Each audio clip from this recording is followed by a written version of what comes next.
One of the things I think that if parents could better understand, they could then better understand why their kids act the way they do, is the human stress response system.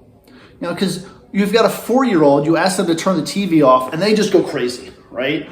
Or, your kid doesn't play well in their soccer game or their basketball game and they have a complete meltdown and they get really aggressive and they're just really big too, okay?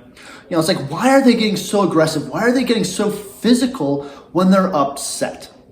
And what I do is I classify, we've got physical stressors and then we have emotional stressors, all right? But everything is still a stress, right? Being upset, getting frustrated, getting angry, yada, yada, yada. It's all a stress. So the physical stresses are being killed or being injured, right? Then everything else, the emotional stressors are being upset, being disappointed, all these things that stress us out, but we're not physically, being in danger.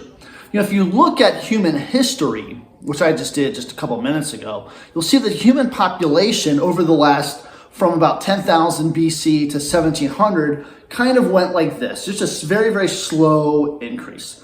And also, if you look at infant mortality rates, up to about age 20, about 40% of kids didn't survive from 0 to age 20.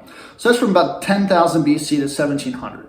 Then at 1700, the human population really started to increase and infant mortality started to come down precipitously, okay? So from 10,000 BC to 1700, life was really, really dangerous. Most kids just didn't survive, right? It was very, very scary. We constantly had physical stressors. If we were getting stressed out, it's because we were probably in danger. So our brain developed its stress response system to physical stressors, physical dangers.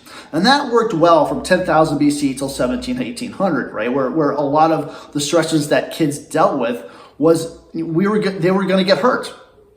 But now, most of the time, kids aren't going to get hurt. Yeah, there's a couple times, right, where you're getting into a fight or whatever, and kids need to respond to that. But no, most of the time now, it's just these emotional stresses and hurts. But our brain hasn't been able to evolve to being just responding to emotional stresses as opposed to physical stresses. And that's why we always respond really big, because our brain, when we get stressed out, our brain can't really determine if it's just emotional, we're getting our feelings hurt, right? Or if it's physical and my life is in danger, right? The brain defaults to my life's in danger. That's how it's kind of been programmed to respond to because of history. So that's why we, and even adults, right? When we get really, really big, really aggressive, really physical when we get stressed out, simply because our brain by default thinks that our life is in danger. That's why we get so aggressive and so big and physical when we get stressed out.